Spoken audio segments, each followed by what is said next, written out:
Yo, what's up? Back at it. So, once again, I fell off on my consistency, but like I said, I don't beat myself up about it, just keep going. I didn't get the post yesterday like I wanted to.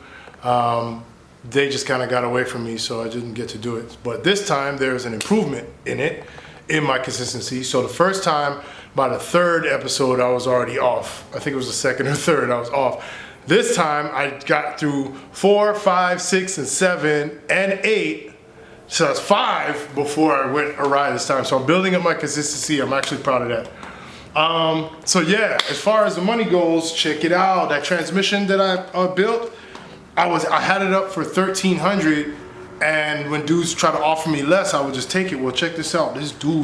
This man just came right now and cashed me out $1,300. He gave me the 13. So yo, I have one more day to get the rent for this month, and I need $164 left. So here's the issue that I had before, right? So something is due, and I know that I could take this money and I could flip this to $3,000, but then the rent comes, and I'm like, I gotta pay it. I pay the rent, and then I spend all this time trying to find money so that I can get back up again, and it takes me a minute. Having this will allow me to buy and build 2 more T5s within the next like 5 days, but I don't have 5 days. Tomorrow, I think Tuesday is the 1st, or what's the date today? It's the 29th. So the 1st is Tuesday, and I know he's not gonna wanna hear nothing about me taking another week to pay him, you know? I'm gonna message him and see if he'll like hold off for a week, because I know I got a guy who got another G-ball for me. I could literally take out of this, I could take another $600 and finish his, and that will give me an extra 400 up. So I'll get 1,000 back from spending 6 from this, you know? And that'll give me the rent plus my car note.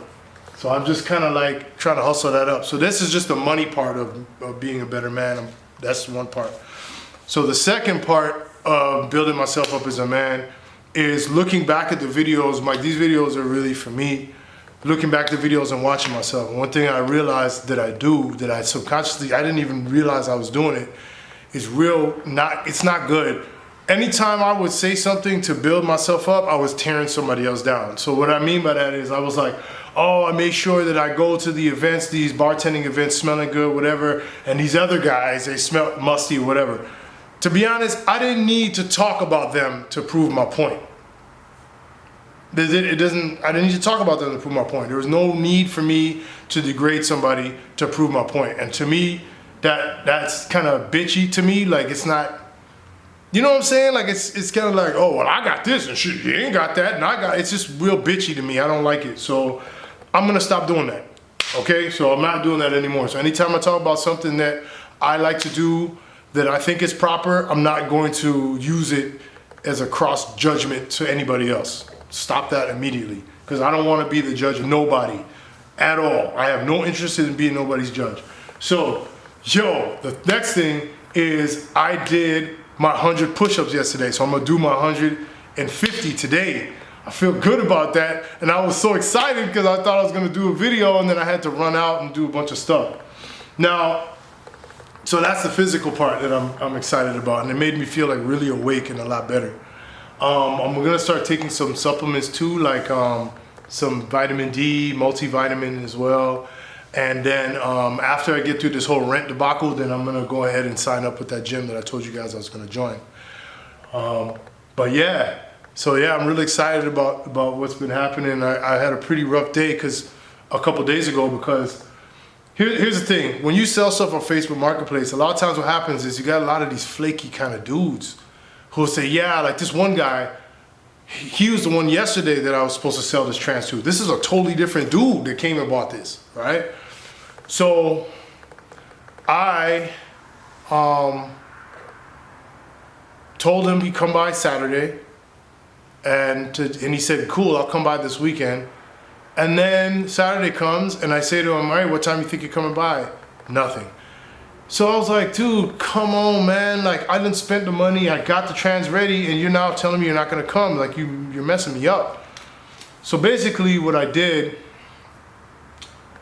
was I kept the faith, right? So Neville Goddard, this one speaker, motivational speaker that I listen to online, he always says about like your mind, and I really agree with this, like your brain really does like create your reality, like how you think about stuff. So I used to say real negative stuff, and I gotta really watch my tongue, because I used to say negative stuff like, man, people always da-da-da-da, or they never want to pay full price, or da-da-da-da. You know, I would say these negative things, and it became reality. It became literal reality. Nobody wants to pay full price. It's because it's almost like that thing, he explained it in the book, basically talking about how, like, you know, when you buy like a car and all of a sudden you start seeing that car everywhere, it's like your brain like starts to pay attention and draw that kind of stuff. And I used to think it was like some goofy hocus pocus crap, you know, and all that, like The Secret and all that nonsense, manifesting. I think that stuff has some sort of base just beginning in the thinking, but you also have to have action.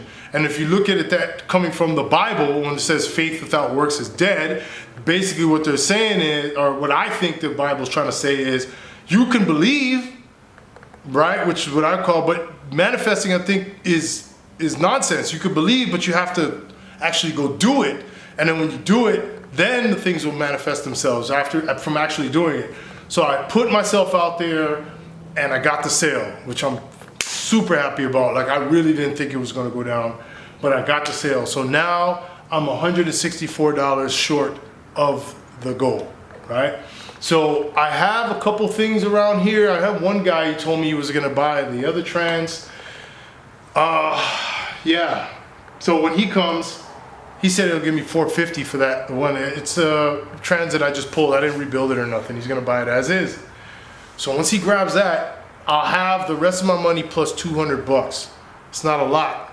So that's what I'm saying when I say that it's rough starting from zero every time. Because right now I got this money right here, and I could literally go and say, hey, I seen a guy right now. Perfect example, guy right now.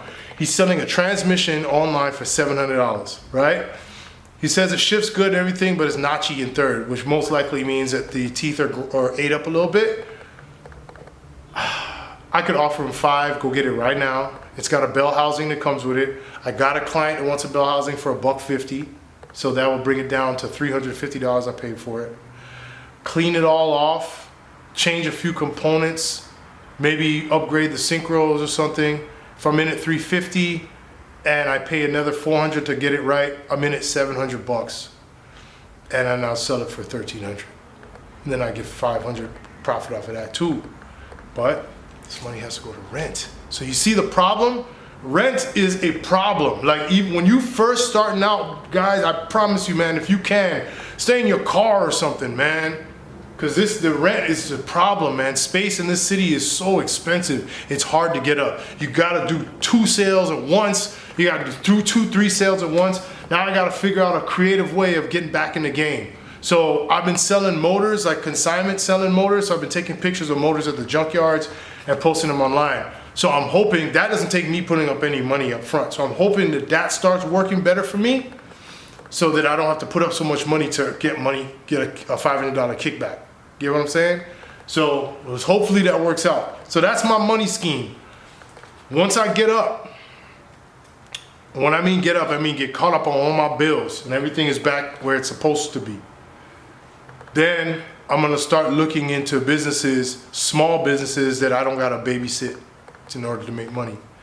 So there's guys who sell like vending machines with routes. So like they'll be like $3,000, $4,000 for them, whatever. So that's the next stage of this, is to get independent of sales only, but smaller level sales. So a candy machine in a good location will make you anywhere $500 to $700 a month off of that machine, depending on where you're at. This machine that I'm looking at, it's one guy, it's in a medical center, bunch of nurses, you know what I'm saying? So I'm like, oh, this is great. They're there all day. It's a good spot. So that's where I'm headed with this. So once the rent debacle is taken care of, boom, we're gonna go in and invest into that, all right? Because I don't know enough about stocks yet to put any real money into it. and I don't know really much about any other investment that I can afford to get into other than that.